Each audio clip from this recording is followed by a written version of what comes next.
Matric کے بعد اس وقت جو نمبرز ہیں وہ یہ ہیں کہ انٹرمیڈیٹ، پھر اس کے بعد graduation, masters, P H Ds تک، اگر ان سب اسٹوڈنٹس کی تعداد آپ نکالیں یہ 57 لاکھ 5.7 ملین ہے صرف پاکستان میں.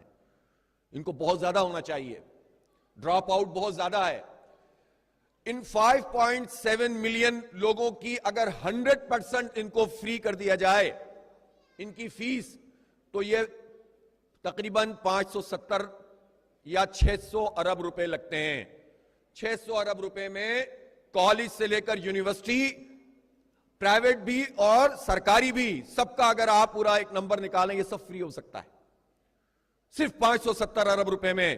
جبکہ 3000 ارب روپے ہم چند لوگوں کے ہاتھ میں دے رہے ہیں، لوٹ مار جو لوگ کر رہے ہیں حکومت کے ساتھ مل کر. تو ہم کیوں نہیں اس پر آواز بلند کریں کہ ہمیں ہمارا حق دو، معیاری تعلیم دو اور سب کو ایک جیسی تعلیم دو.